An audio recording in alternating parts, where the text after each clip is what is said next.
Hello and welcome to the voice of Terminus. Today we have Alexa with us. Say hi, Lex. What's up, people?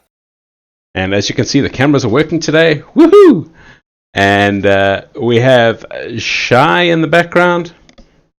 Hello.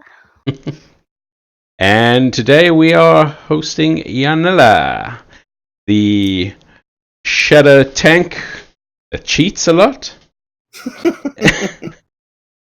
The man that's building the house and that is breaking. So yeah, say hi again. Hello. Long time. Been a long time, fellas. Good. Who are you? Huh? Well, Huh? what? I don't You don't remember wanna- you. You don't want to know, dude. Yeah, tell us about the house so long. Is it nearly done yet? How far have you gotten? Well, we've gotten the first floor all sorted out. We've got just a bit of paint to put into the hallways, but that's all sorted out. And now it's basically at the top floor where the kids' bedrooms are coming in. Yeah. So originally it was 2 rooms, but the first room was like a through room. You had to go through it to get into the other one.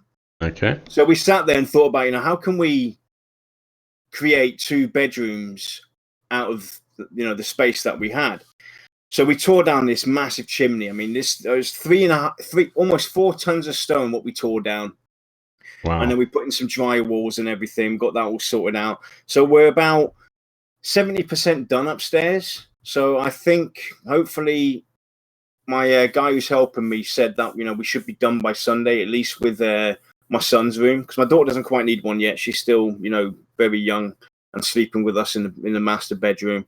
But I should have that all done with paint and everything by the end of the month. So it's coming along, and then it's just basically doing all the little bits. And then I've got my man cave to do downstairs here in the cellar. It looks like a mess at the moment. Boxes everywhere. And I promise everyone that we haven't changed this to a building show. This is still a gaming show. So we'll begin with the interview soon. But great to see everybody back after the little break. So let's start with questions. Tell us about your gaming background, Jan. Well, I started gaming really, really young. I was around, I think, 4 or 5 years old on the Commodore 64. For the older people out there, you'll all know that.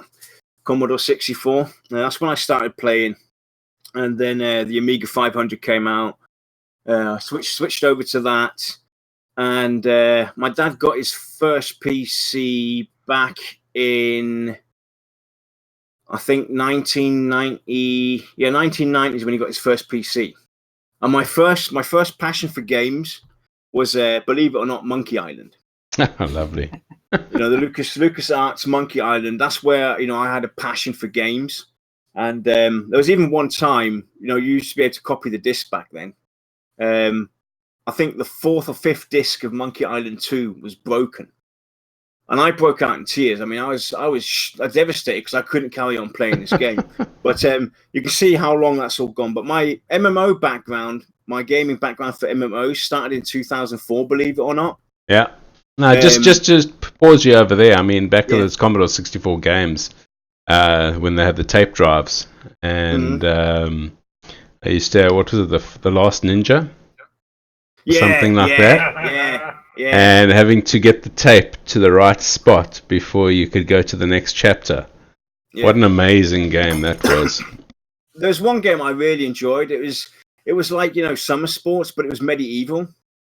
You would do sword fighting, jousting and stuff like that, and shooting arrows. I enjoyed that one.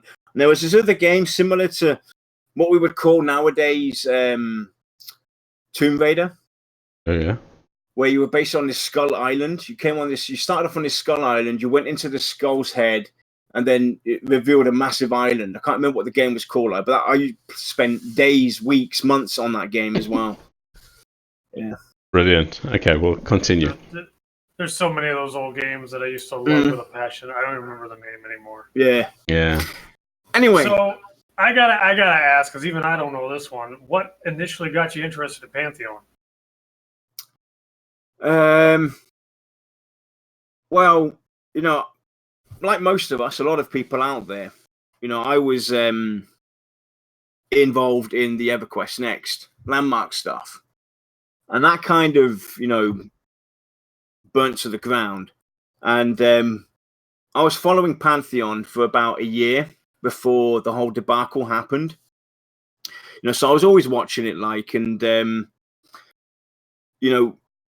for me, EverQuest 2 was my first MMO, and I still connected Brad to that, because basically without EverQuest, there wouldn't have been an EverQuest 2, even though his involvement wasn't as big as it, was with EverQuest.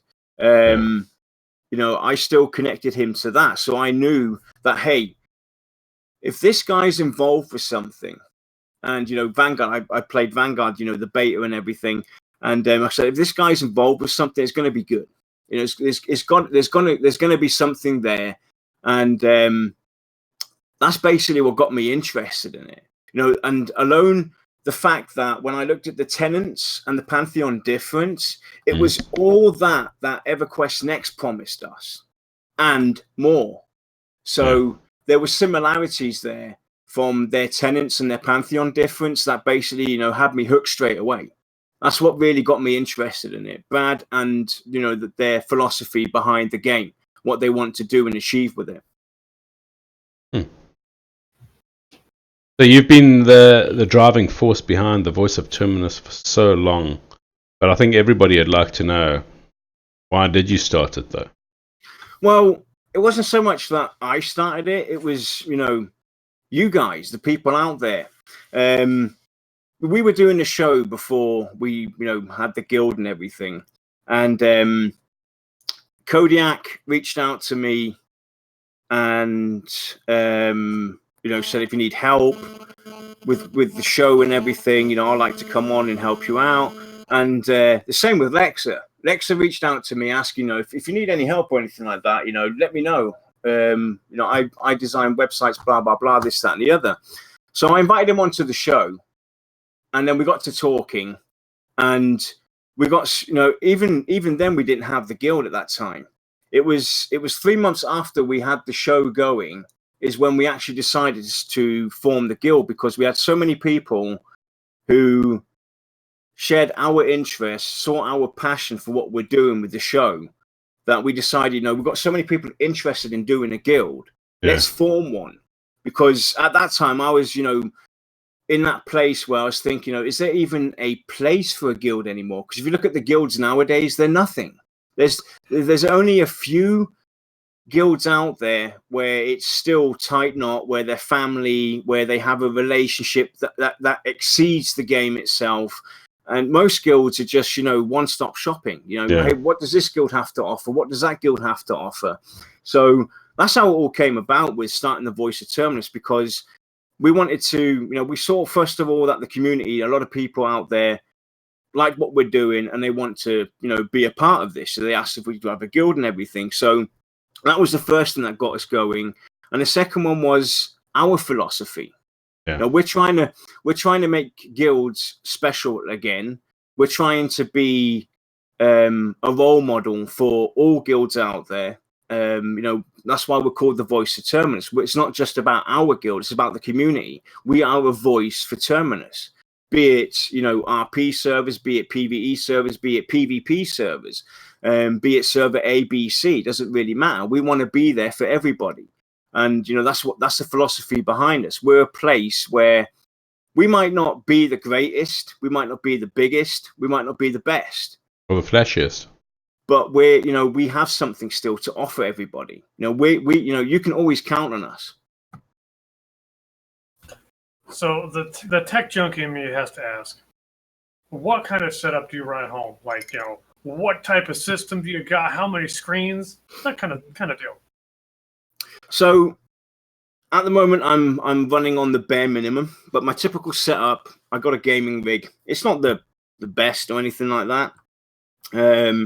I've got a 960 graphics card, gaming 1 edition with 4 gigabytes of RAM, a gaming board. I've got the CPUs, most probably the weakest link in my system. It's an i5 processor, but I do have 4 monitors usually set up.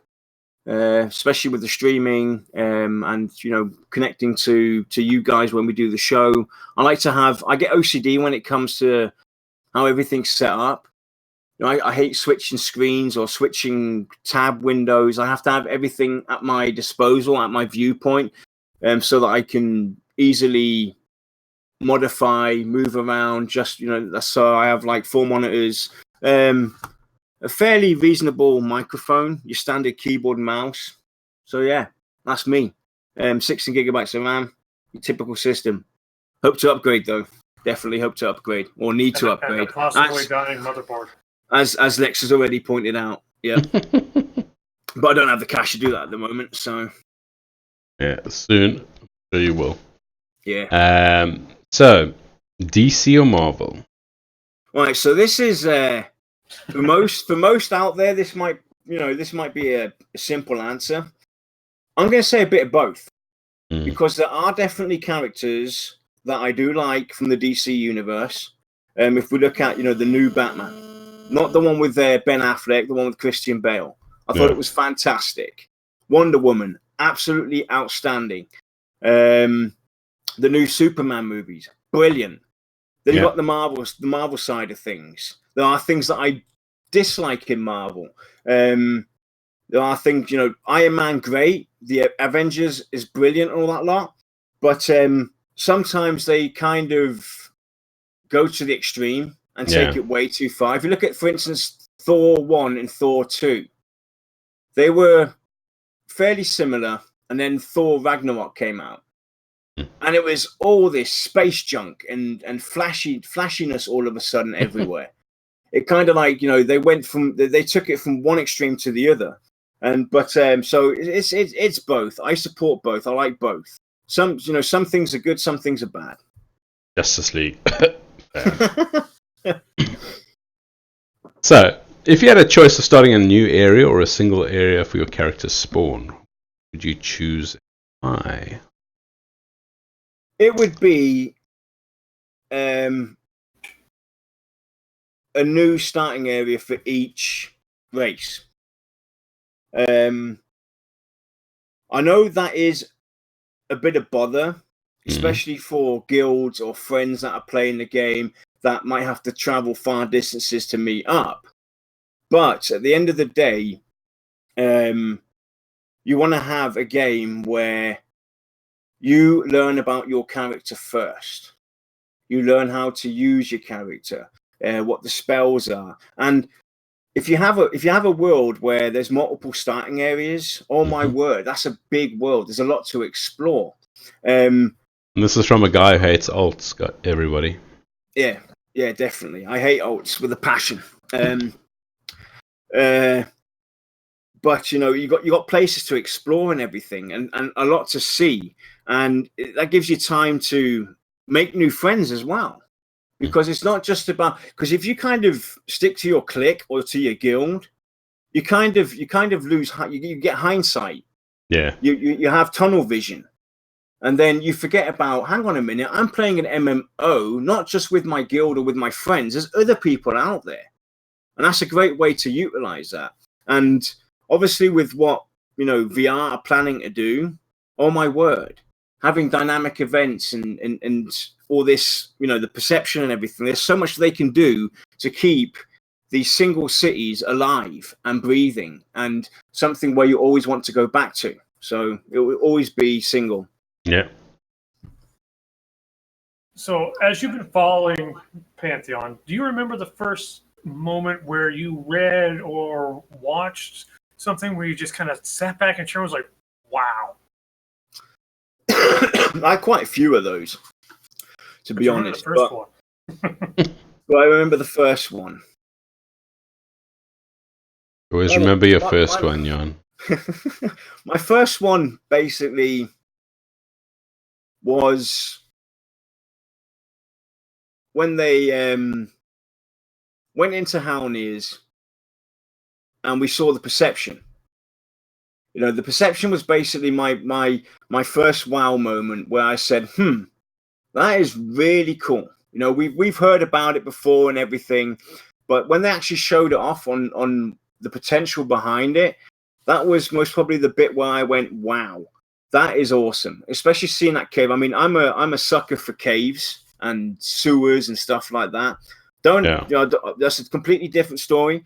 But I dig that kind of stuff. Not appropriate for some audiences.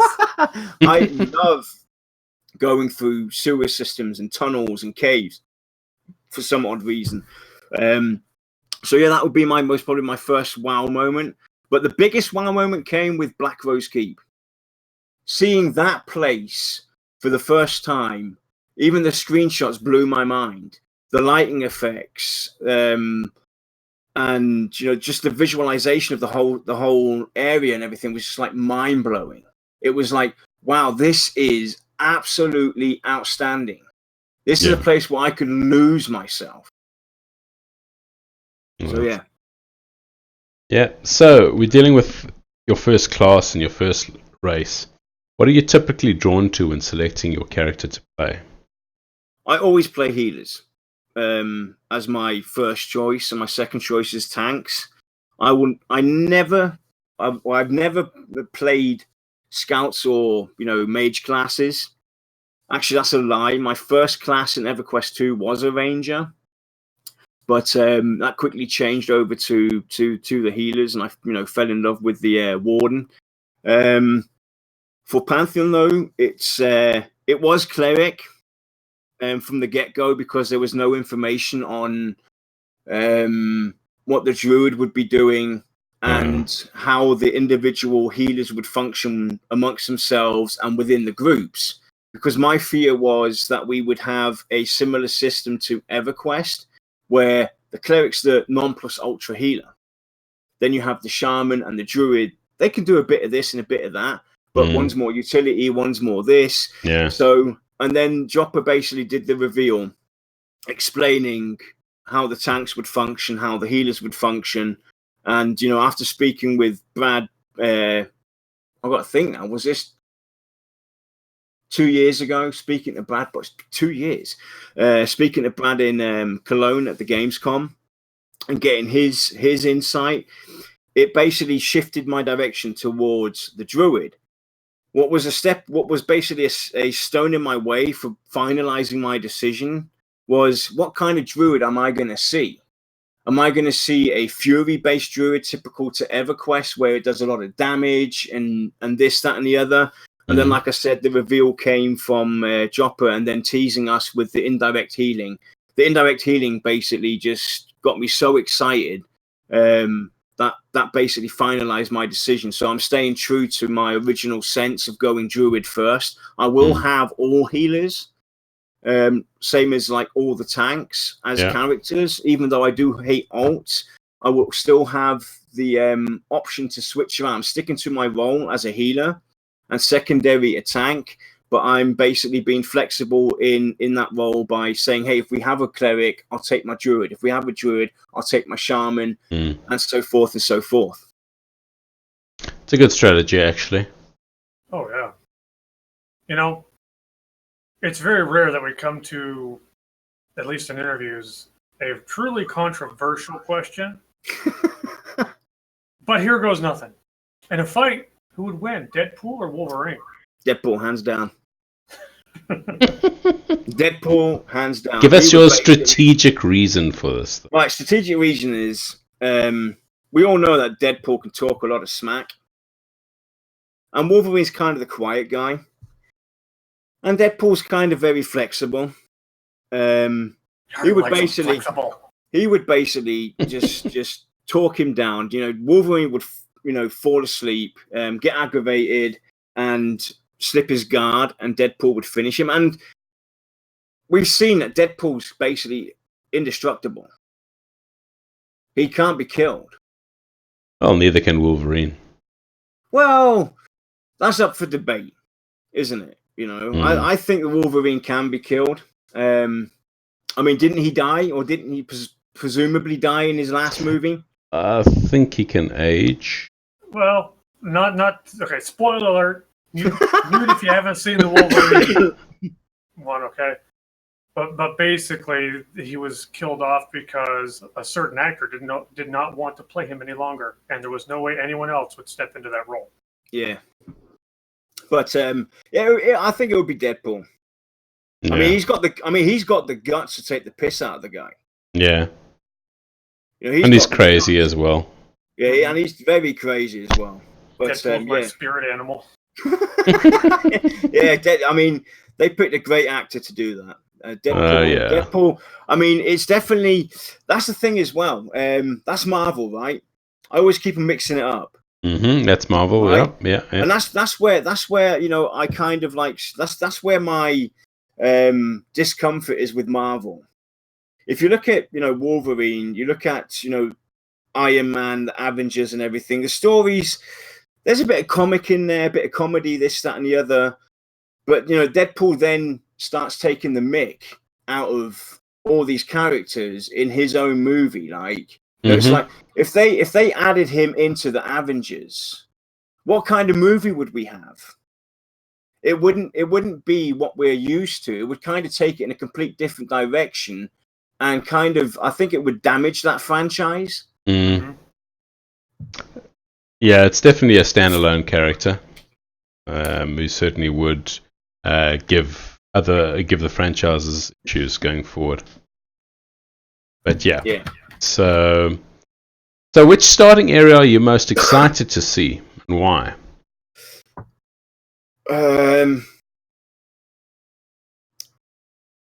Right, it's not so much a starting area, but it is. From what we've seen so far, and what we've heard and read, I don't think I answered that earlier on, but I will be a Darkmere. I know it's not going to be the Darkmere that I'm interested in. It's actually the Halfling area. I'm fascinated about Wild's End. I'm intrigued by the look and feel of it, the colors they've utilized to design that area from the screenshots that we've seen and from what we've read in the lore. It's Wild's End, basically, that has me hooked and intrigued and want to see.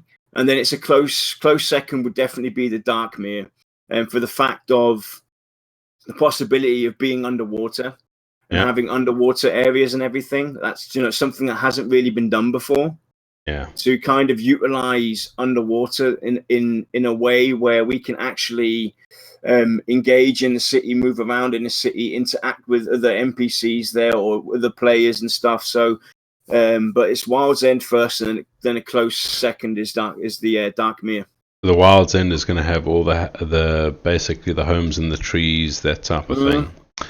That's the one thing that I am cautious about. I just hope that they get the climbing mechanic right, and the swimming mechanics right in the game. Even the running mechanics, anything around the mechanics of the characters, because I think that can pull people out of the immersion. I mean, there's a lot of frustration, I would say, from some of the community. They still bicker about the run animations or the movement of the characters. Can VR do better? Definitely. Will VR do better? Most very likely. Don't forget this game's still in development. The movement of the characters is something that they can look at towards the end. They've got it down to a point where these characters are working now. They're doing their thing. Some of their animations and all that lot. Do we want them to really spend time making the characters look right now, or would we like them to develop further with the game, and then at a later point, look at the development or the customization of the characters, how they move, how they act, and everything? That's something that they can do any point in time. Yeah, they can add in a new emote, they can add in a new animation, this, that, and the other. So that's something they can do on the fly constantly with an update. So I think we're going to see a lot of changes come. Don't forget, we don't have all the classes yet, or the races all revealed yet, and we haven't seen them all. So there's still work to be done. But I'd rather them concentrate on making the game fun, like they've said before, having a world there for people to go and test when alpha comes and beta before they go into launch. And even if it isn't done straight at launch, as long as everything's functioning and it's something that's still on their list of things to do, I'm perfectly fine with that. Yeah. So when you're playing your MMOs, you prefer to play with real life friends, or would you rather play with friends that you've met online? To me, it makes no difference, to be honest. A real life friend or an online friend is a friend to me. Mm. You know, you spend months, years, hours, days, talking to these people online. The only difference is you haven't really, shook this person's hand or seen him in real life. But I can comfortably say that I think that I know a lot about you personally, Lex, you personally, Josh, and the same with Shy. But there's really no difference. I still share intimate details about my personal life with you guys as I would with a friend. Yeah. With a real life friend. So for me, it makes really no difference. Cool. Of course, it would be cool having real life friends doing this with me. Mm. But gaming from where we are in Germany basically isn't so much of a big thing, especially these niche products like Pantheon. People are into a lot of competitive games, the esports and everything over here.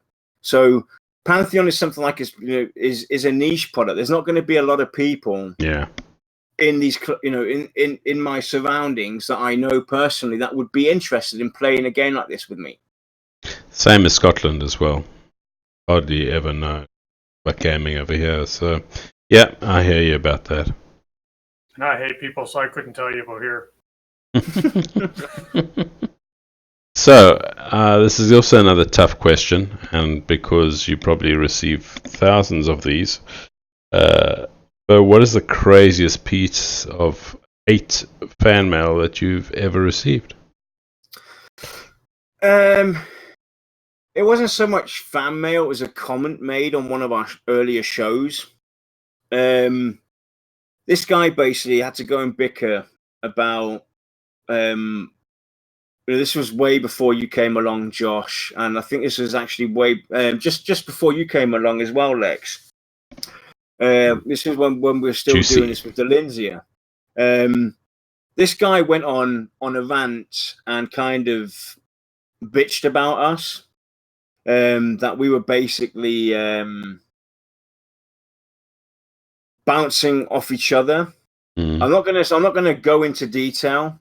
Basically, this guy was pretty vulgar about his expression as well, and at the end of the day, I didn't get into it. I don't get into stuff like that. If somebody I would love to sometimes chew at these people, but I have something to uphold. We have the show and everything. I'm a guild leader. Where I would sometimes like to just say it as it is and throw something back at people, I can't do that. I'm too grown up to do that, to be honest as well. Okay. But he was kind of very vulgar, and that was kind of like one of those moments where I thought, really, what the hell? Can't you just enjoy? Because we used to get quite a lot of these as well. And to be honest with you, the way I look at it, look, if somebody's unhappy with what we do or how we do something or has a disagreement with us, that's perfectly fine. You can disagree with us. You don't have to have the same opinion as us, But, if you're so unhappy with what we do it yourself if you can do better. Exactly. I encourage you to do that. If you think you can do better, please do. Go and do a show like this where you go on and talk about something passionate. People don't have to agree with us or anything like that. But you can. There's a reasonable way to disagree with somebody, and then there's a way where you're just being a total and utter fool and making a fool of yourself. Because the community will stick up for you as well. We've had a lot of people from the community actually come in our aid where we didn't have to get involved. We don't really delete anybody's comments. People can say whatever they want, and stuff. It's only when you get vulgar and very personal. That's the only time we will step in and shut people down, because there's no place for this. Yeah, exactly. Sometimes you got to put baby in the corner. Yeah, and then we have Lex. You know, Lex has helped me out a lot with this kind of stuff. You know, he's been the go-to guy when we've had issues, and you know he'll get it sorted out. Yeah. And you know, I've had some crazy fan mail as well, not related to this game, but I used to have a band, and I used to get crazy fan mail about the music we were doing. We recorded a single, and it's not so much fan mail. We were walking through town where I originally came from, and our band name was called Haze. And all over town, and this town is big, 150,000 people. You know, big in our standards, okay? To the US out there, obviously we know how big your places are. But this was the smallest, biggest town in Germany. And our band logo was spray painted all over that town. It was insane. And, you know, we were like, we still haven't figured out who that was. But it was nice to see that somebody recognized us and enjoyed our fan mail. Nice. Yeah, fans are always good. They make you feel good about what you're doing. Yeah. Whereas half the time, hate mail just makes you laugh. Or maybe that's just me. I don't know. Let's fast forward a couple of years here. Let's assume Pantheon's released. At that point, is there anything that you would really hope that was implemented into the game, or something that you'd be okay if they had to leave out? That's a really tough question to answer at this point. I mean, if we look at all the shows we've done, and I've always been about dynamics, you know, having you know, when you go through your typical MMO, you have your starting area, then you have the next level, the next tier, and so forth. And then you go from there to there. They offer you quests. Now, looking at what they're doing with the level differences in Black Rose Keep, I would like to see something similar to that with quests, where you might start off in the newbie area or in your starting city with quests, and then you move on to the next part, or get told to wander off somewhere else and try and find something. I would like to see at some point in time where I might go back to that starting area, and all of a sudden I'm level 40 or something like that, and there's new quests for me to explore, to dive in. That's hardly ever been done. You know, utilize what you have. Yeah. And another one for me would be utilizing the old as well. When you look at expansions, they always tend to bring out an expansion with a new area, but everything old has been left as it was. Yeah. There's no link to the current events. Something has to change. You know, if something new's come, and new threats come, that means that not just that is going to be new or changed, but the whole world itself should have changed. The way we behave, the way our city might look. We might have now, it might have been burnt down or something like that. I would like to see something like that happen. If they can't do that at release, those kind of dynamics, that would be something I could say, as long as you get to it at some point to kind of bring that immersion to a full circle, I'm fine with it. Okay, nice. So we've all played plenty of MMOs waiting for that next big rush, basically. And so we've got pretty good experience as to what's out there. So what don't you want to see in Pantheon that other MMOs currently have in their game? Easy mode. I'm fed up with everybody can be the hero. I know we all want to be that guy. We all want to be that guy who can do anything and everything. But, I want that challenge back where I have to rely on other people to proceed through the world and conquer my adventures or our adventures that we have. Cash shops, don't want to see any of that. I hate that with a passion. Mm-hmm. A mix, where, or basically, I don't want to see, this is a tough one as well. Pantheon has said, or VR have said that, their focus is PvE, not PvP.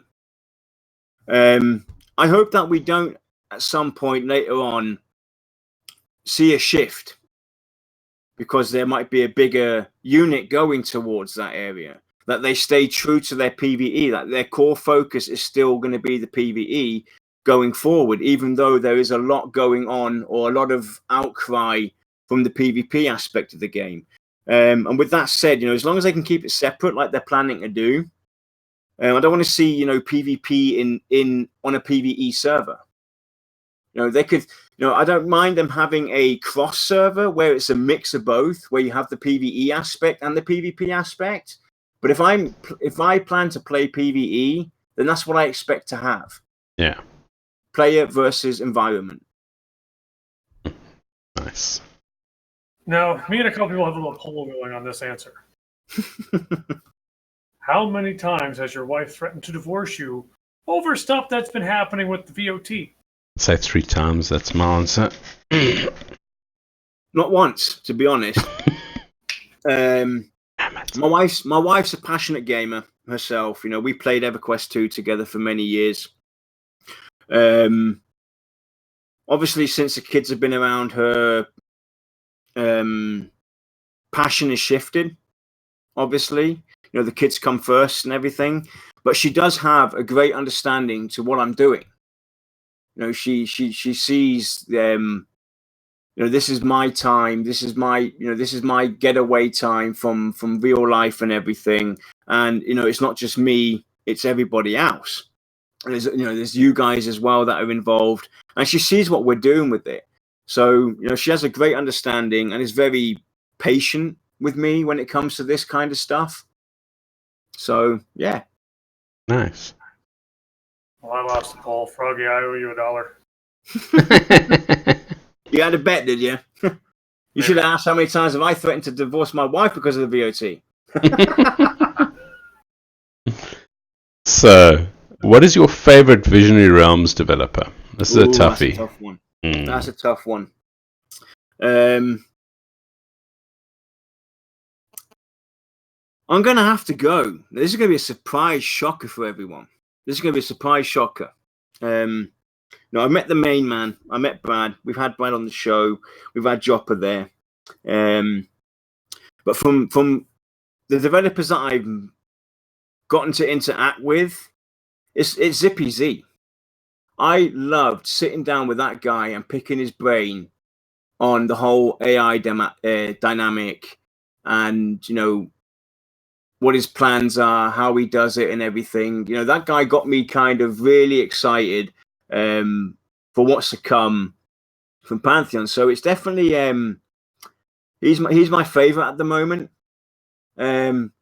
Jopper and Brad definitely coming in as a close second. Jopper's a great guy, but he's more of the creative side.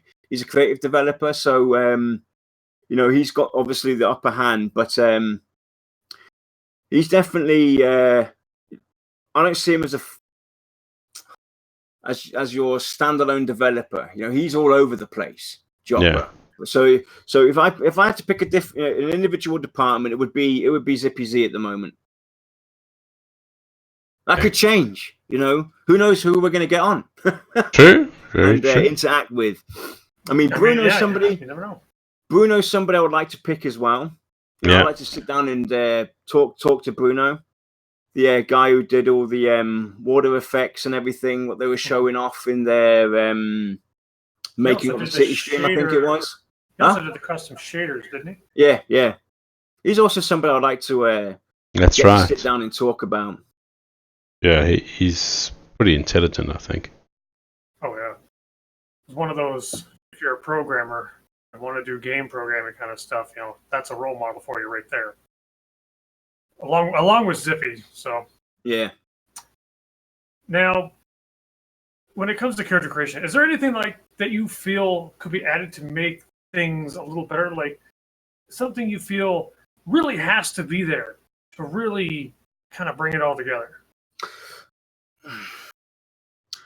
This is a tough one to answer, because I'll take character creation actually one step further from what if you talk about character creation, people always talk about the options that you have available, haircuts, this, that, and the other, size, being able to modify your character and so forth. I like to actually go one further. And I mean, we talked about this on the show, the heritage system, where you kind of like you have like a mother and a father before that.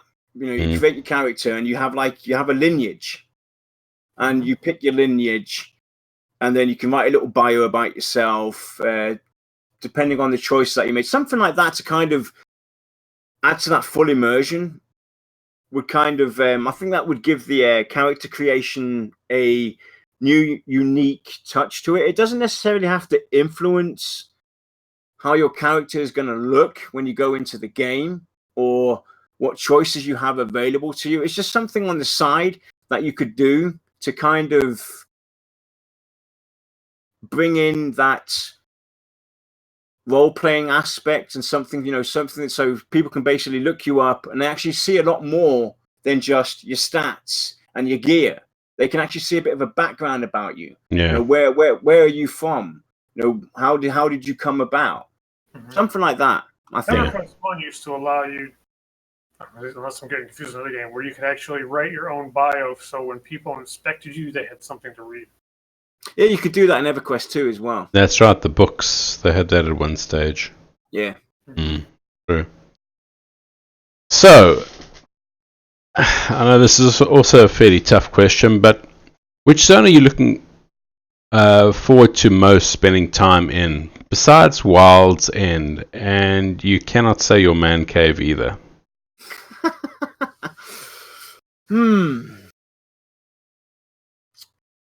That is actually a really tough one to answer right now. Obviously, we've seen Black Rose Keep. We've seen what Thronefast might look like. We've read about the other cities and everything. So, for me, I think it would be the Karga Sands, actually. That area, seeing, these massive sandstorms and maybe finding some hidden temples within those sandstorms, within the that's been covered up by sandstorms and stuff like that. That would be most probably my second choice.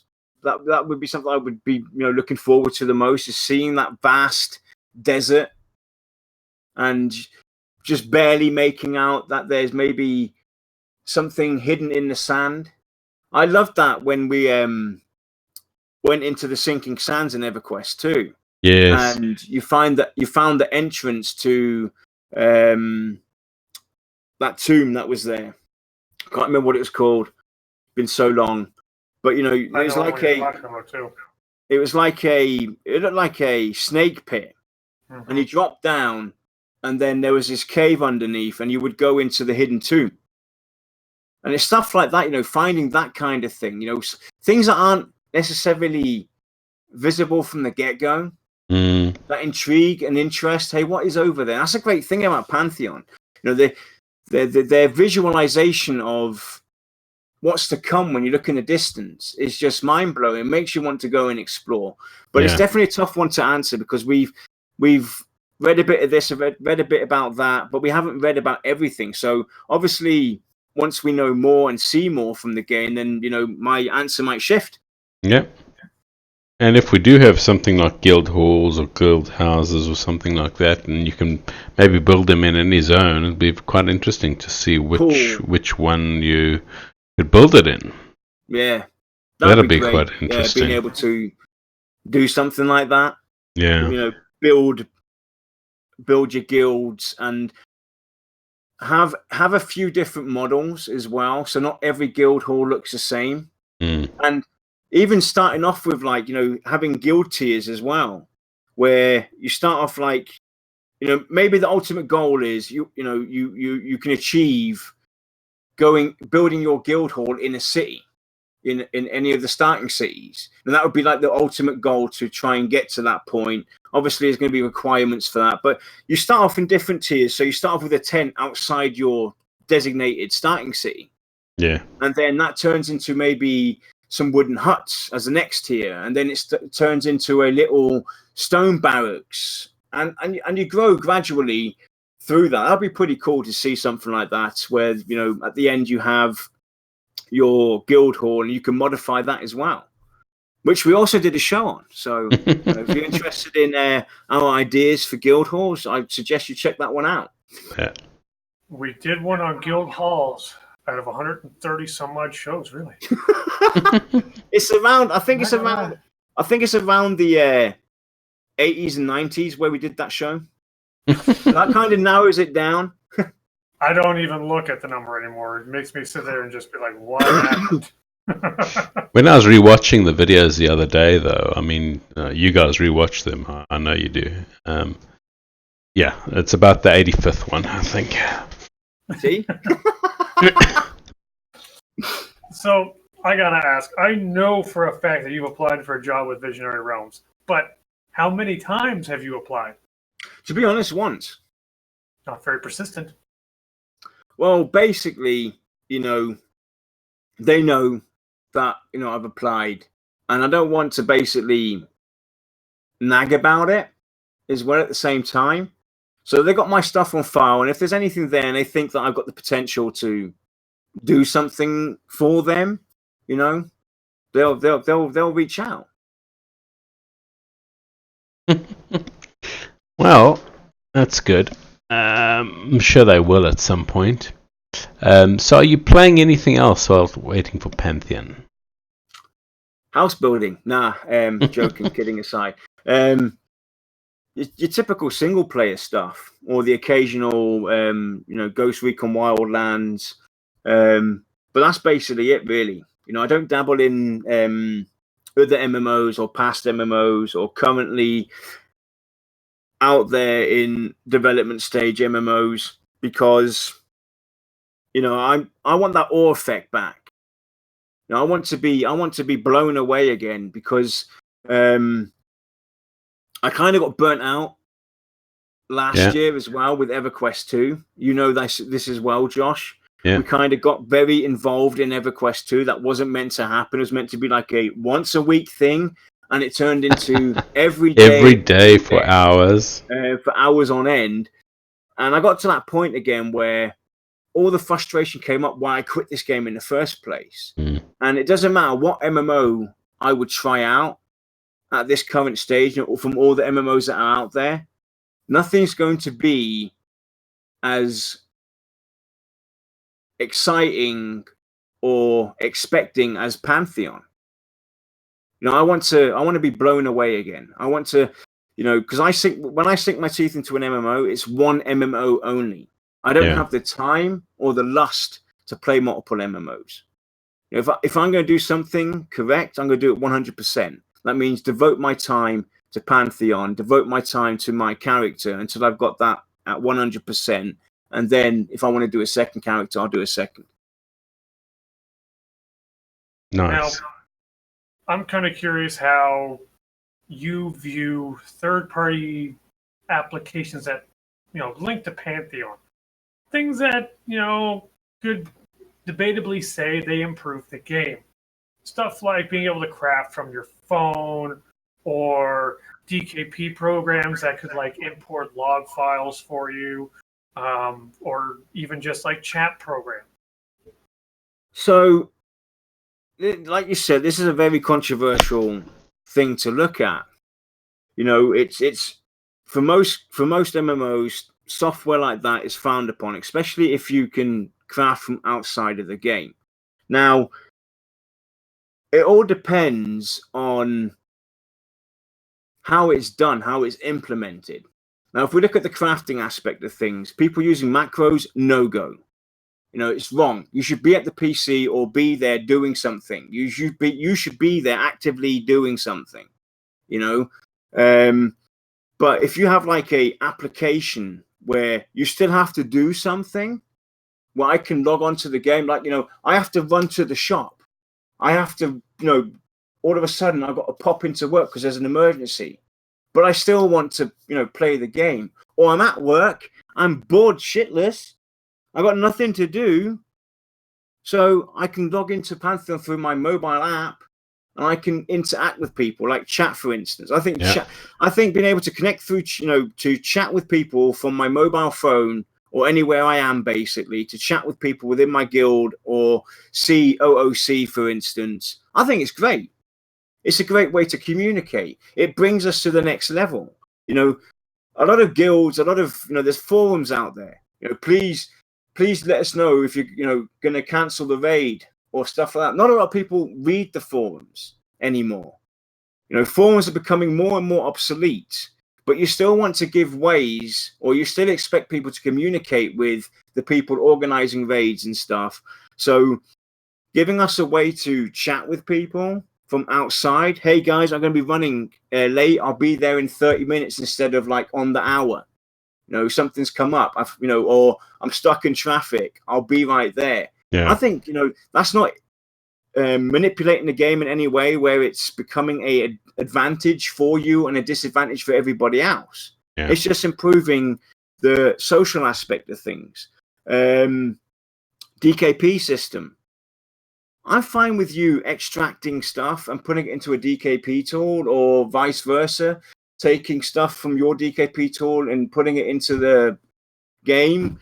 Maybe they have their own DKP system and you have your own, and you can still import. I'm fine with that. As long as you do not have an advantage and everybody else has a disadvantage, I'm fine with any major improvements that they can put into it. Right. So, if Brad McQuaid ever left VR or was pushed out for whatever reason, would you still continue to play Pantheon? Who came up with that question? Oh my word! What a question! What a question! Why would you even ask that? Because I know someone from VR is going to watch this and be like, oh, I see how it is. Right. So if he was pushed out, yeah, I'd be bummed about it. If he ever left as well. Now, this is one of those things where it comes down to the circumstances of the game itself. What happens to the game if that person left? We know it's his baby, right? He's the mastermind behind Pantheon. He had a vision. Now, if he moved on or got shoved out for whatever reason, and the core principles still stuck to the game itself and didn't shift into a different direction like it's been done by prior companies, we all know who I'm talking about, They break games. Then I'd still be there. But if they started to, hey, now we've got a chance to bring in cash shops, now we've got a chance to make it easier, now we've got a chance to do this, hey, guess what, Brad? I'll throw you a rope, take me along. Because this is not the game that I want to play. This is not the game that we wanted to play. If that's what happened, then yeah, I would go. I would stop playing. But if the circumstances were still, the core principles, the vision and everything carried on, I'd still be there. Okay. Yeah. So basically get-togethers with other Pantheon players have been kind of dubbed Pantheons. Would you ever attend a Pantheon event? And if so, how far would you travel to get there? And if not, what would it take to make you consider going? I would never go to a Pantheon. I'd go to a Pantheon. No, I would definitely go. I would love to go. I would love to go to every single convention where VR are. If the PAX East, PAX West, you name it, over here in Germany. If I had the funds to do it, I'd go anywhere. I would travel to the US. I do plan something like this in the future, a couple of years down the road. Once the game's released, 2-3 years down the road after that, I do plan a Pantheon where I would like to try and get as many people together from the guild to meet up. We'd pick a location, obviously, in the US because we're primarily US. We have a lot of people from the US. And we have B.A. Baracus on our team. Say again, Josh? And we have B.A. Baracus on our team, who hates flying. And something like pick a beach house or a cabin in the woods or something like that can accommodate us over a weekend, and we invite the devs down, maybe invite VR down as well, and get together and chill out. I would definitely plan to do something like that. Obviously, it comes down to costs, to the time sink as well is gonna be a major factor. That's to come in the time management of that. But it's something I definitely plan to do. And I already went to the Gamescom when Brad went and did his panel there. They weren't there with the booth or anything, but I still went down there. And if they come back to Germany again and go to the Gamescom, I will go. If they go to the UK and do some event where Josh is, I'd go there as well. Yep. Just so I could meet Josh as well. Just so we're clear, my vote is for the cabin in the woods where no one can hear you scream. On Friday the 13th. Exactly. And I'll come in my hockey gear. VR will always get me there at the end of the day. It's just, it's like it is for everybody else. It's the funds and the time management. Yeah. Yeah, but yeah, very, very true. So yeah, any words for VR? Any wise words that you have for VR? Just carry on what you're doing. Carry on. Take your time. Don't let the pressure get to you. And speak to the community. If something's up, you can't deliver something. You can't. It doesn't quite turn out how you want. Let us know. Don't sugarcoat it. Don't say something to us and it's something completely different. You say, just speak the truth. If something can't be done, say it. If something has to be pushed back, say it, which they have done. So, just keep up what you're doing. You're doing a fantastic job. We all hope to see Alpha coming up soon. And we hope that, everything goes into a smooth beta and release for them. No. I love you, Brad. Let me edit that out. Tattooed somewhere. Yeah, I've got to edit this portion out. So, who is the VOT host of the most? And you cannot vote for yourself. Just so you know, I'm working on my letter of resignation. It's a split vote. There's no split votes. It's a split vote. There's no split votes. There is. Choose your side and deal with the consequences. Josh. Yes. No. Josh. You said Jess. No, Josh. Right. You're great and all, but when I weigh the what I can get out of both of you when it comes to the VOT, Lex weighs more, dude. and me and you, we still have Liverpool, mate. So okay. See how it is. I swear to God, when the first time you said Josh, I was like, cut the stream here, done. I'm still editing this to that point, so everybody's great. Be it you, we're a team at the end of the day, and without you guys, I wouldn't be doing this. You all contribute. Even Shy, Shy puts in a lot of effort. Being an officer and being here for the shows and everything, keeping an eye on chat. The same with Zathris.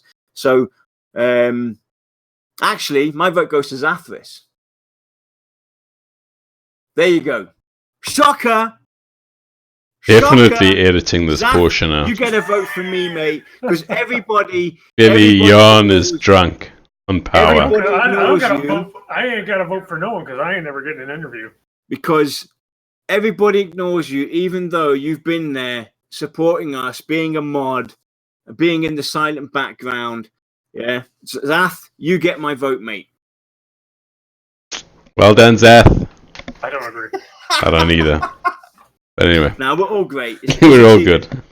Points all around. All right. For the record, I don't agree either. So, Shy, I think there were quite a few questions flying by earlier on, so could you start reading a couple of them out? Well, I've got two. And they're both from Nesseros. And he wanted to ask if what does Yarn actually do? I don't know what you people do. Nothing. So I assume he's talking real life there. In real life. What is your occupation? Pardon? He wants to know what your occupation is. I'm classed as a wholesales representative. But you know, I'm willing to be open and everything. I'm currently in between jobs, but I'm also a jack of all trades when it comes to house building. So anybody needs a drywall, needs tiles put up or on the wall or on the floor, electrical cables pulled through and everything, you know, give me a call. Yeah, I built my deck. And the other question was, one feature of the EQ Guild Zone was buff duration halting. What is your opinion of that? Say again? One feature of the EQ Guild Zone was your buff durations halting. In other words, they wouldn't go down. They would stay where they were. Yeah, your buff's duration was frozen. Kind of wants to know what you think of that. Was that in EverQuest or EverQuest 2? EverQuest. I cannot say. I did not play EverQuest. But what do you like about do you like the concept? Of your buff freezing, or the duration of your buff would freeze in certain zones, meaning they would never fade. So you could sit around in the main zone and your buff wouldn't go until you left that zone. If that was driven by maybe environmental type effects type of thing, maybe if that held an effect, like some sort of a spell-like effect on the zone, then maybe, yes. But for each zone to have their own different type of effect just because sounds a bit weird. Yeah, it's more like this. Like, say you get this really, really strong buff that's really hard to find from a high level player. Mm-hmm. You probably want to take advantage of that as much as possible. And let's say your group's getting together. You know, someone's late. Actually, two people are late. Instead of sitting there sweating bullets while you're watching your buff tick down in duration, going, "Oh God, hurry up, you worthless bleepity bleep bleep bleep," you would be in a zone where it's, you know, there's nothing to fight. It would be like inside of a town or something, or inside of an inn, and the buff would not tick down as long as you're in there. Right, so looking at it from three perspectives here. Number one, I love Josh's idea where the environment might have an impact. Number two, everybody knows my stance on buff botting, basically meaning drive-by buffs. Everybody knows my stance on that. I hate it with a passion. For the simple reason, I want challenge. While it's a nice gesture, all the way. If I need a buff or anything, I'll ask for a buff. You know, if I see a character that has a buff that I would like to have, I'll ask for it. I want that challenge, basically. You know, my group should be able to handle any situation. How tough it is, it doesn't matter. Now, from what you said there, Lex, as well, another great idea. When you're in a starting city, for instance, or a non-combatant zone, where you might be able to sell stuff or rest up, like in a tavern, it would be kind of cool to see the buffs freeze for that period. I think that would be a pretty cool feature to have, where I'm in this, I port to a city, and now my buff that I got, 10 minutes ago, that's about to run out, is now frozen. When I go out of that city, it starts to tick off again and go down. That's my loss at the end of the day. But it's kind of like a nice balance for, like you said, you're waiting for your friends to meet up. So you say, hey, let's meet up in Throne Fast. Boom, we all meet up in Throne Fast because that's the closest place to get to whatever we're going. and now off we go. I've still got 10, 50 minutes maybe of that buff, or 30 minutes. I think that's actually a pretty cool way to look at it as well.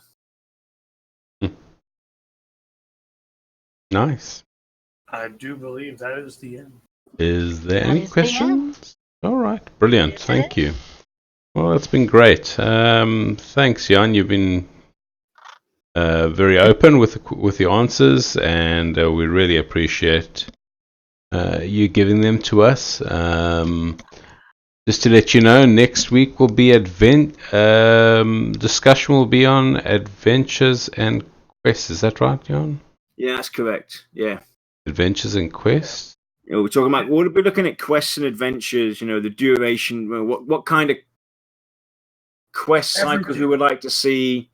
You know, we would like to see quests have like a build up where you have it in staffles, or would you like to see, you know, individual quests, a lot more individual quests, or lesser quests, but therefore a larger adventure for these quests? Going to be a good discussion on that. Yeah. I have a question for Josh though, just before we wrap everything up. Now that Yarn's back, how happy are you that you no longer have to host the show? So happy. A pain in the ass and a lot of work. So Yeah, definitely goes a lot of work that goes into a lot more work than people think. Yeah. You know, so yeah, no, it's been great. Thank you. And well, thank you, Josh, for you know, taking it over and, you know, keeping the light on while I'm gone. yeah, perfect. Anything for us, the main thing. But yeah, thank you everybody for tuning in. It's been a great show. Thanks Lexa, Shai, and Jan.